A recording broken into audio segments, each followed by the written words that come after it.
Hello my fellow riders and welcome back to Riding Reviews. Today we're going to be taking a look at the Speed Triple 1200cc RS.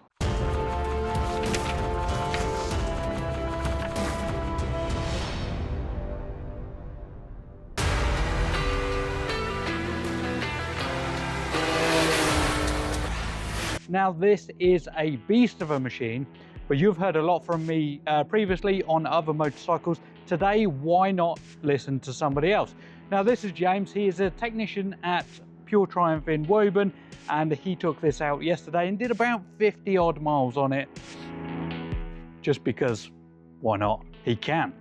So today I'm going to ask him some questions in regards to how he feels about it, and please be aware as well that he has worked on them in the past, so he knows quite a lot. So anyway, without further ado, this is James. So, main thing, what did you think? I thought it was absolutely amazing compared to the older model. The upgrades they've done makes a massive difference. What upgrades were they? So it's got fully electronic suspension now and semi-active, and when riding it, it's just so much more comfortable. I could ride this for a good few hours, where on the previous one, I had enough after an hour max. The steering damper, that is a very nice add-on as well. Just makes that steering feel so much better and smoother and less wobble when riding it, and it's amazing. I mean, the main thing with this this sort of bike is people want to know power output. What sort of speed are you legally allowed to get? And when you go out on the tracks, what sort of speed are you going to get? Obviously, legally on the road, it's 70 miles an hour on dual carriageway, but on track, yeah, 180 brake horsepower, you can definitely feel it and use it, that's for sure. So I got this on track at 170 before it wanted to throw me off. So it's definitely there. Is there anything that you think that they could improve on in the future? Me personally, I would probably delete the pegs, tail tidy, nice stubby one, and probably do an exhaust system just so it's a bit louder and you can hear it. One thing to note is with Triumph, every time they produce a part for this bike in particular, or any other bike, they will do it from point of manufacturer, so all the after accessories get produced the same time as a motorcycle, and means they go through the 4-year testing process so that they can make sure that everything fits, everything works as it should, all the way through the testing process. Cost effective wise, do you think that this is worth every penny, or? For me, absolutely. The only downside it is, obviously when I was on track, it drank fuel like it was nothing. So expect a nice fuel bill at the end of the day. To be fair, I think in regards to fuel, if you're worrying about fuel, you're not going to be buying this bike in the first place. So let's talk a little bit about that. What is the running cost for this? Remember that if you are 24 and above, first bike, this is probably going to be a little bit on the expensive side.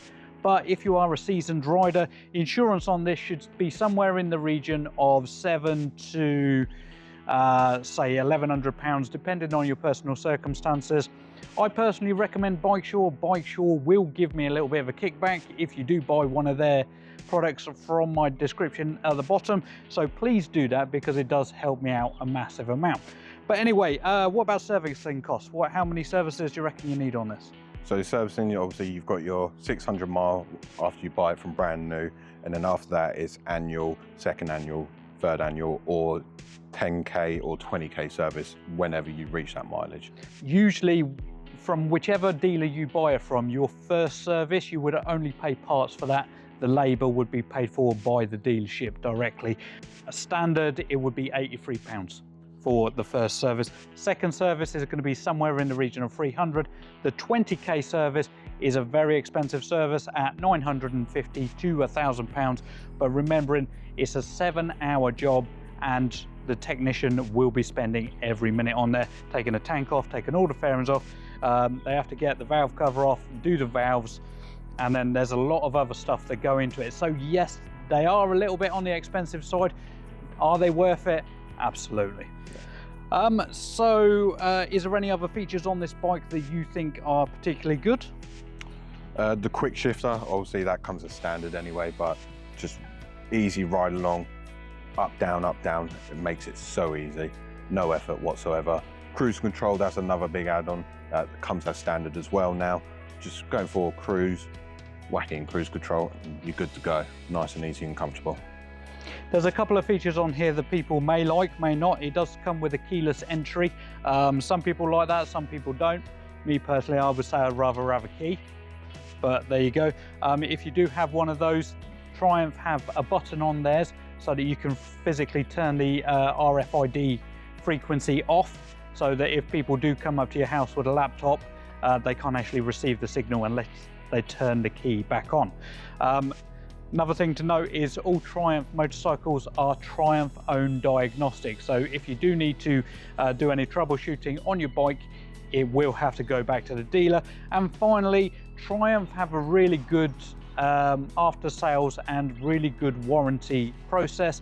So 99% of the time, if you haven't abused your bike, majority of things go through.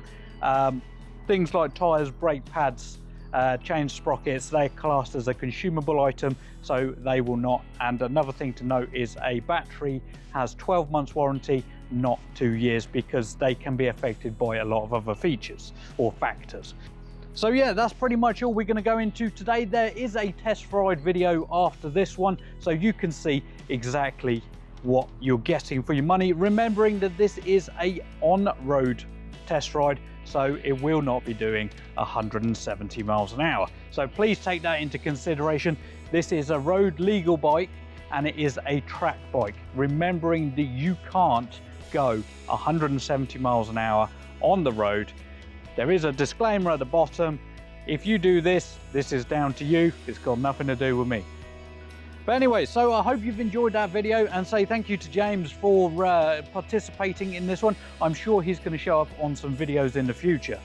So anyway, if you want to help out the channel, there is a buy me a coffee link at the bottom.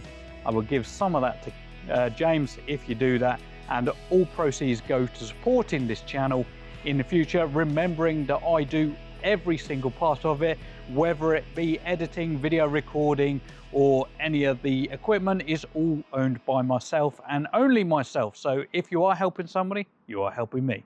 But as always, ride safe.